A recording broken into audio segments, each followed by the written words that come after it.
For most of our lives, we've pictured the ancient world as a handful of famous cities like Rome or Athens, surrounded by a whole lot of nothing.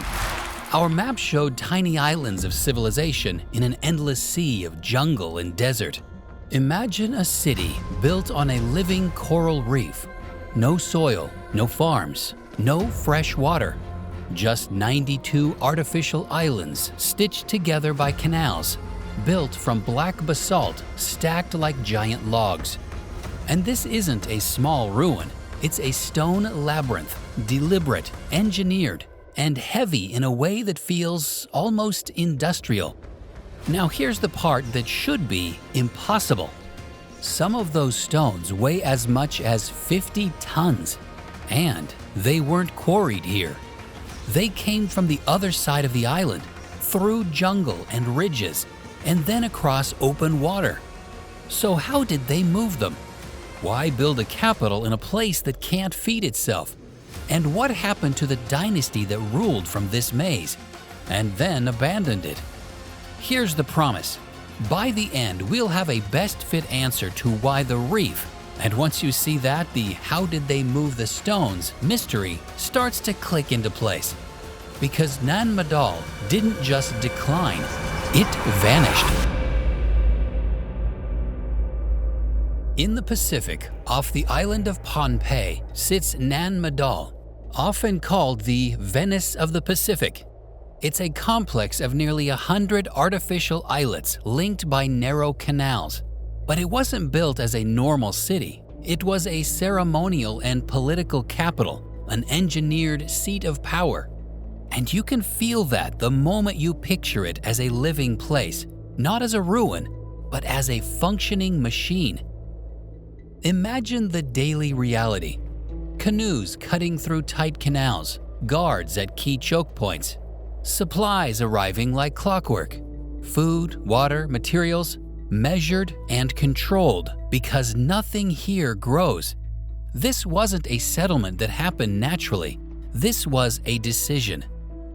From roughly the 12th century into the early modern era, Nan Madol became the center of the Saudeleur dynasty. Tradition describes an elite class, nobles and priests, ruling over tens of thousands on the main island. And the city's design tells you what kind of rule this was. Nan Madol had no fresh water, no farmland, no way to feed itself.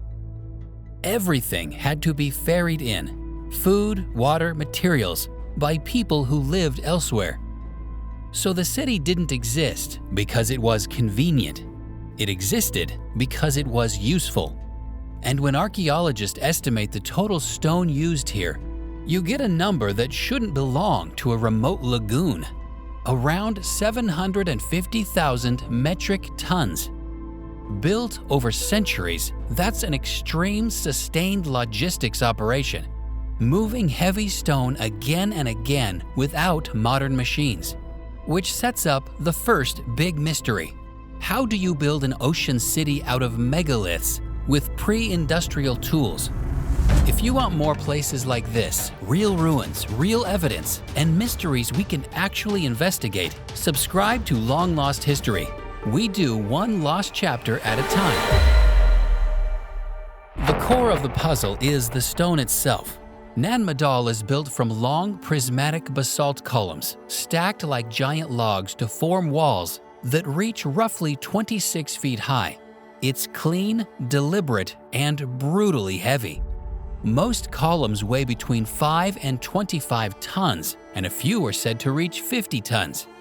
Now, pause on that. If you've ever tried to move a refrigerator across a room without scratching the floor, you already understand the problem. Now imagine moving a 25-ton stone column through jungle. Now imagine moving a 50-ton column.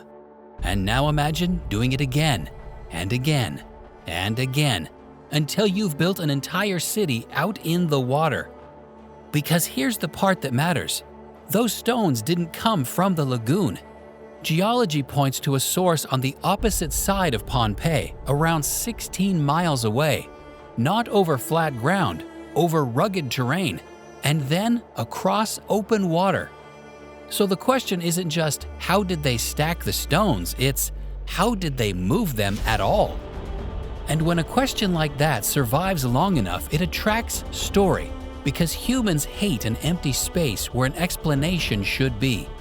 People sometimes call these magnetic stones, not because we found a secret machine, but because Nan Madol makes compasses and common sense feel unreliable. And when a society can't explain how something was done, myth rushes in to fill the gap. Pohnpeian oral tradition tells of twin sorcerers who made the stones fly, sometimes with the help of a dragon. That's mythological, but mythology tells you what felt unexplainable to later generations. So what was it? Rafts, rollers, ramps, human chains? A seasonal method timed to tides and currents. And whichever theory you favor, one thing is non-negotiable. This wasn't one heroic moment. It was a system, a repeatable process that lasted for centuries. If you want to investigate mysteries like this one with me, one lost site at a time, subscribe to Long Lost History and drop your best theory below. And here's the twist. The deeper mystery isn't the engineering, it's the design choice. Because Nan Madol only makes sense if the point was control. Tradition describes the Saudeleur dynasty as a centralized regime ruling from this stone labyrinth. And Nan Madol wasn't just symbolic, it was structural power. A capital built offshore does something clever. It isolates the elite, controls access, turns distance into security. Picture the social geometry. On the main island, the people who grow food, carry water, and live with the weather. Offshore, the rulers, separated, protected, and difficult to reach. That separation changes everything. It turns every supply run into leverage, every canal into a checkpoint, every visitor into a controlled event. In some tellings, Nan Madol functioned like a political trap, a place where nobles were kept close, watched, and managed, a fortress that was also a cage. But control has a cost. If the city produces no food and no water, then the people on the main island must supply everything. Over time, that burden becomes a pressure point. And you can almost hear the resentment building across generations. Why are we feeding a city that can't feed itself? Why are we carrying water to rulers who never touch the soil? Why are we maintaining a monument to our own obedience? In the oral traditions, the pressure eventually breaks. Demands rise, resentment spreads. A system built on extraction can feel unstoppable, until it isn't. In the early 1600s, tradition tells of a figure arriving who would end the Saudeleur era, Iso-Kalekil. In legend, he's a demigod. In practical terms, he may have been an outside leader who arrived with a force and found allies among people ready to rebel. War erupts. The Saudeleur are defeated. Their center collapses. But then comes the real turning point. Iso-Kalekil wasn't just an invader. He was a systems breaker. He didn't simply defeat the Saudeleur. He exposed the weakness of the whole model. Because Nan Madol's brilliance is also its flaw. A city with no water, no farmland, and constant maintenance demands isn't just hard to run, it's hard to justify. Even if you win it, you inherit the burden. So the victors do something that feels almost unbelievable after so much effort. They let it go.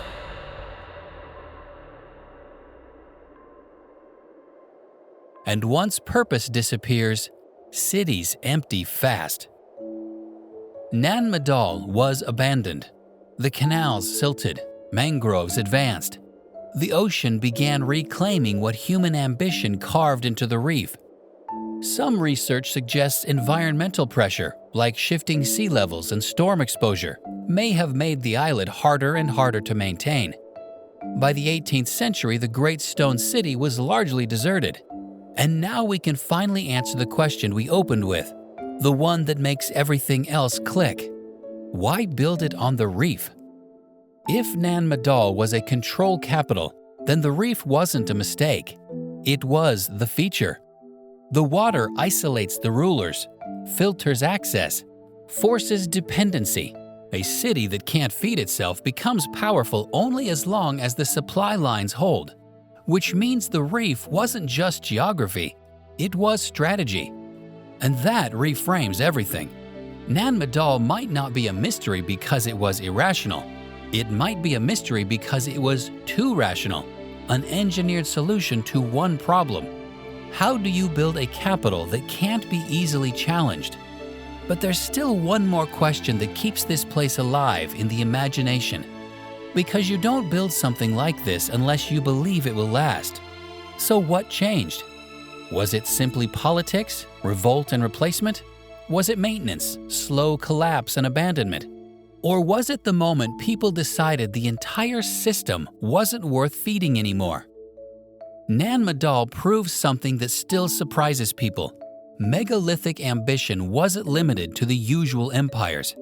A society without a surviving written record built a city that still forces engineers to stop and stare. And if a place like this can slip into myth, what else have we lost? One question: why build the capital out on the reef when the main island had the water and farmland? Was it a fortress, a sacred boundary, or a control system designed to keep everyone dependent? Comment your answer in one sentence. I'll pin the most compelling theory at the top. And if you want more forgotten cities and unsolved engineering mysteries, subscribe to Long Lost History. Because the past isn't finished speaking.